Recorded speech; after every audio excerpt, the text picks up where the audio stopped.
Hey guys, welcome back to my channel. Today I'm going to talk about something vulnerable.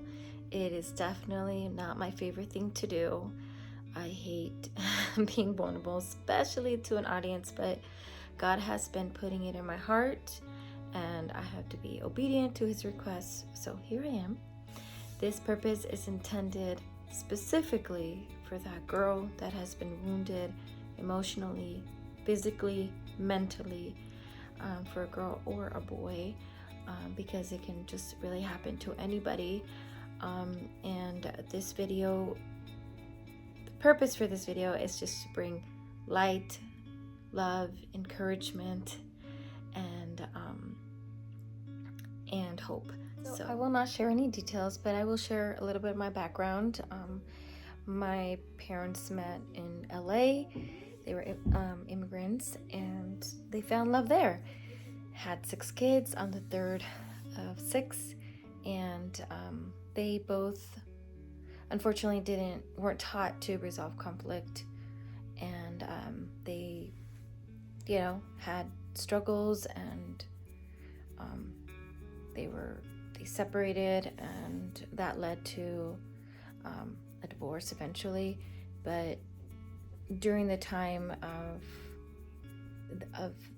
all of us being together, we moved a lot, and we were from one place to another, especially because financially,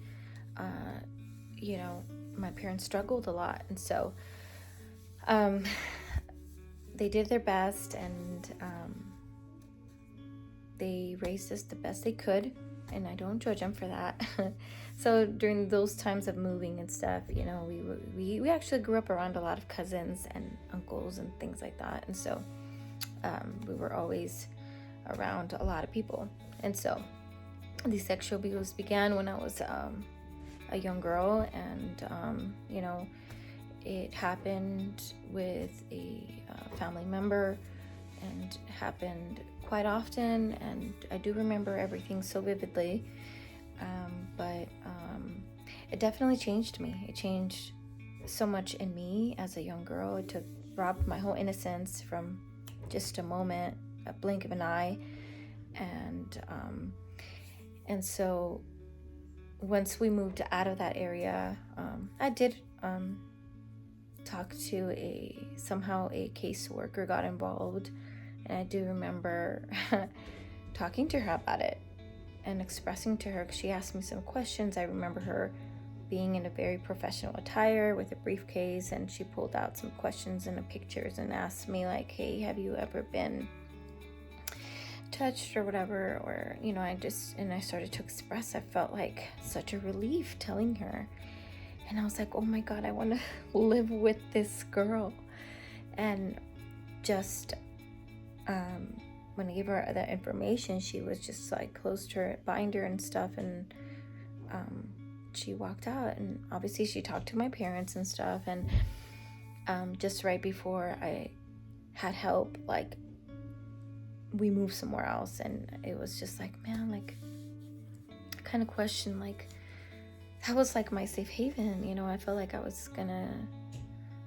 was heard for the first time, because I hadn't expressed it to my mom, my parents at all, that it was happening. And they were very distracted with all the problems that they had and the pressures of having 6 children. And so it was very they were very busy with their lives. And so I was scared, because the person that abused me would also threaten me, like say really horrible things, that something bad was going to happen to me if I said something, potentially even hurt my parents or something. So it was a very it had to be a deep dark secret that I had to keep and carry within me for a long time. So just right before when I was about to get help, it was taken away.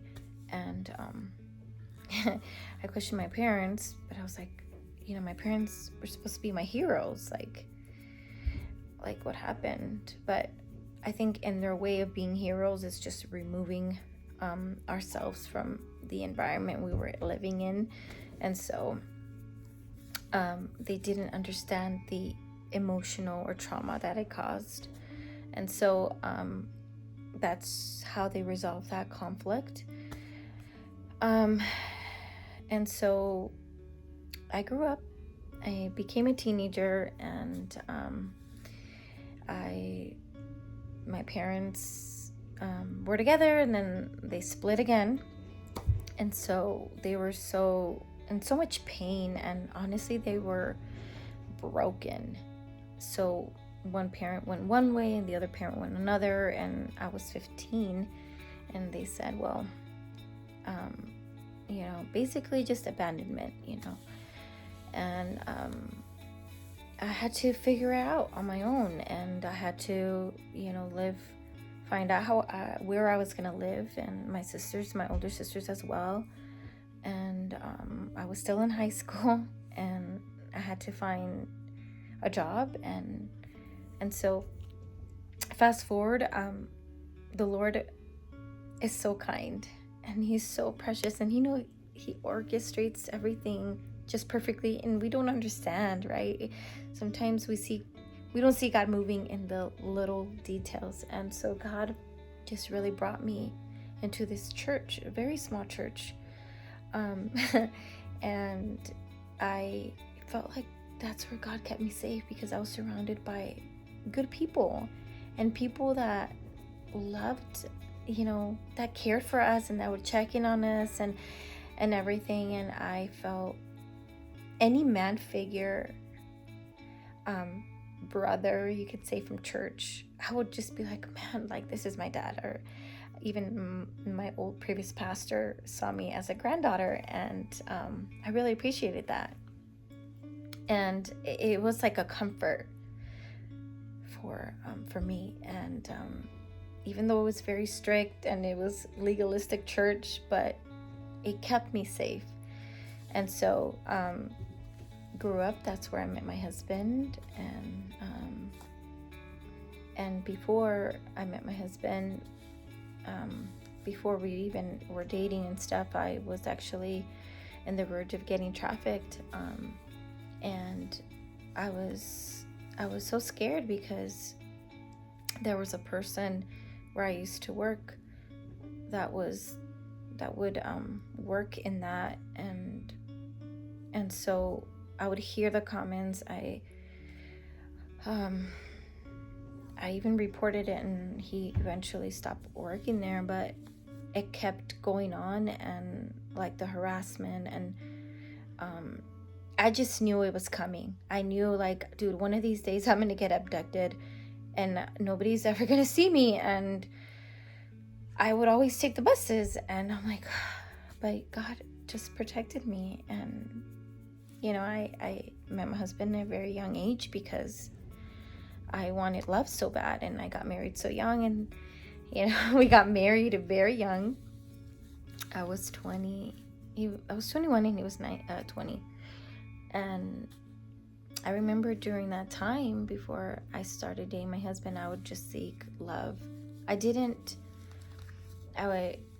still valued myself as a person, but I just wanted to be loved. I wanted to be cared for. I wanted somebody to show me what unconditional love was. And so I would desperately just, give my heart away, and I just ended up hurt. And so I met my husband and their family, and they really took me in as a daughter, and it was so beautiful how I got to experience what unconditional love was, and for the first time, and it was wonderful. And they accepted me so flawed, and not that they're not flawed, but so broken. And me and my husband got married, but I still had a lot of brokenness in me. I still had all that trauma and all the pain all the way locked in there in my heart. And so I remember, like, even after having children, this was actually last year, I kept putting it away, because I got busy with the kids and being a wife and a mom and all the other things. So I didn't prioritize that deep, deep pain that I had until it kept showing up and it kept showing up and it kept showing up. And I'm just like, Lord, I can't do this. I cannot do this anymore. Like, I need help. So please send help. And so he did. He sent for help. Finally, I went to the community center and I'm like, where can I get help? They referred me to a church, but I was there just for the recovery. And so I joined the recovery program. And on my third meeting, I'm like, I don't see how this is going to work, God. Like, how is this going to work? Like, I'm expressing something to a stranger, a group of people, and a book. Like, how is this going to heal me? Like,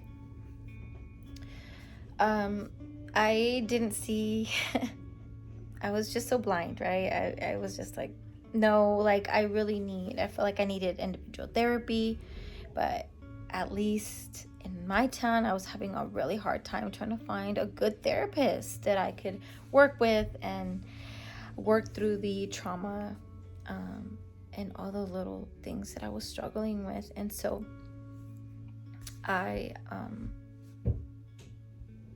part of the struggles were just becoming so timid, people pleasing, seeking for love outside, giving my heart just to anybody. And I remember on my third time visiting, doing the meeting, I sat in the parking lot and I said to myself, I don't want to do this. I literally fought with God 30 minutes in the car, and I'm like, I'm not going to do this. I don't want to do this. This isn't going to work, God. But God was just like, go. Be open-minded and go. And trust the process. And I am whining. I'm whining like a teenager that just wants to be disobedient to their parents. That was me, like a grumpy, hormonal teenager. Just stomped in like I'm over there stomping. Fine. And I'm like, gosh, come get it together, Flawed. Anyways, I walk in to the room and there's an empty spot, right? I obviously don't know what they were talking about. Everybody had, I sat down in the empty chair. And so my leader was like, hi, Flor, you're actually next to speak. And I looked at her, I'm like, are you serious? Like, I was really trying to skip my part, skip me into the next person, because I was like, okay, I'm already late. I don't get to speak. I don't get to say anything. No, I actually was next to speak. And I'm like, great. And so from there on, I just like, all right, this is the part where I just expose everything that's in my heart, the pain, the ugly. And so I just said it out loud, said it to the group. And from there, the healing began. The book,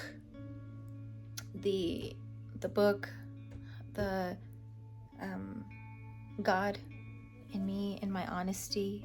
The light's kind of a little weird here. My honesty was definitely what made the difference in my healing. And I knew it was going to take work. It was going to take going back to those hard moments, digging back, reliving that time again. And I just knew, like, this is hard. It's raw. It's exhausting.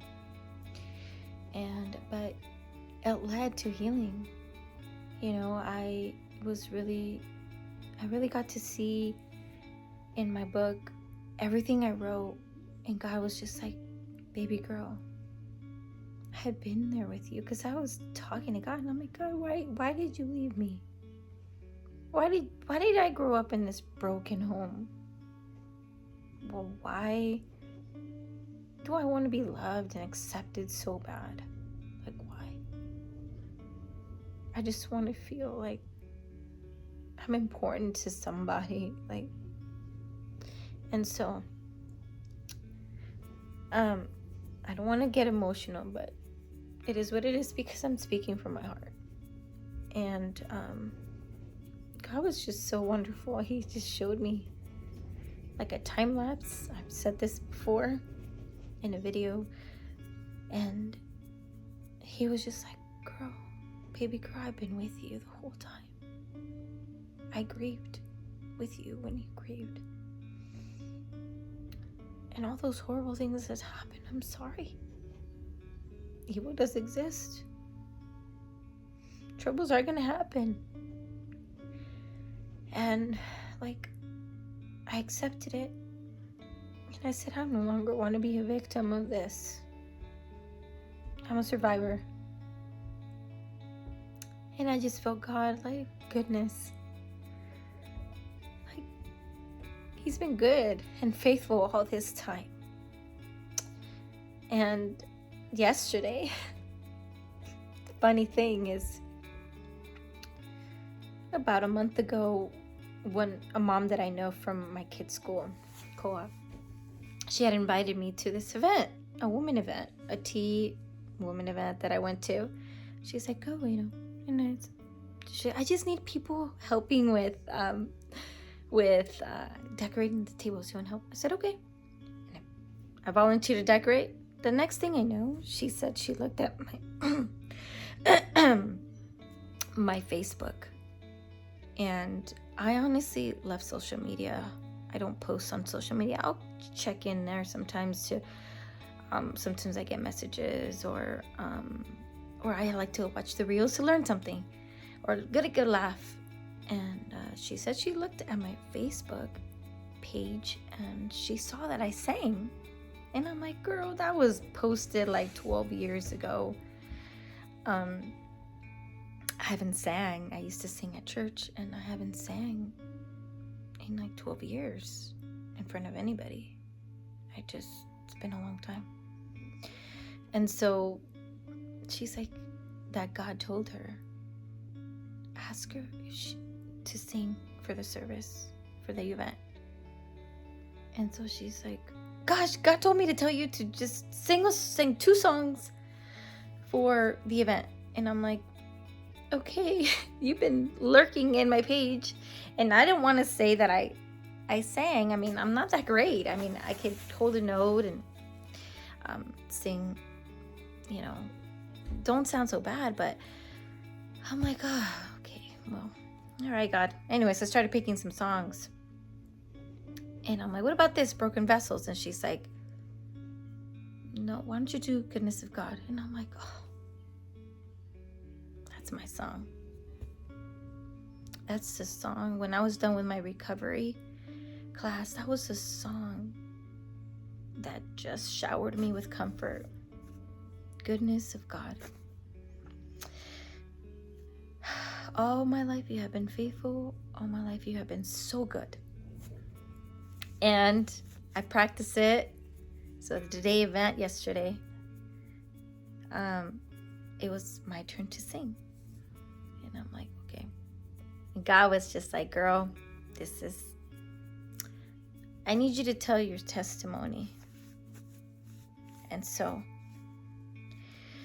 I just took a deep breath and I said, I'm sorry to the coordinator and to the whole group, to the whole audience and the event. And I told him, this is not part of the plan.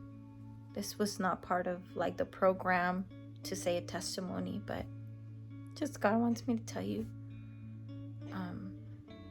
I grew up in a broken home. I was sexually abused. I was abused mentally, physically, not just by one person, but by many in my circle. And I just shared how God brought me into healing, and I just talked about how, like the lotus flower, it's a flower that grows roots on this murky water, dirty water. But when she comes out, she's so white and beautiful. And my name is Flower, it's Flor. And I'm like, God, I grew up like that. I grew up in a murky environment. But here you are, like redeeming me, and you just asked me to take my brokenness, and I did. And working with you, God specializes in broken people and brokenness, and so I gave it to God, and He just redeemed me. And the crazy stuff God has me doing right now, like I'm homeschooling my kids, all my kids. I'm freaking going to school. I'm in the process of, I'm working on a little project right now, which I can't say yet, but it's exciting. And I get to raise my beautiful children. I get to teach kids at school, and God gave me a voice to sing to Him. I mean, all these beautiful things that God has given me and done in my life. My life could have ended up worse, but He rescued me from being trafficked. He rescued me from going to addiction, running to addiction. He rescued me from that. My life could have been a whole different way, but He redeemed me.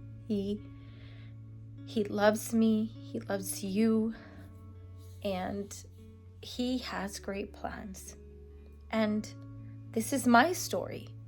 This is His story for His name to be glorified. And I accept it all.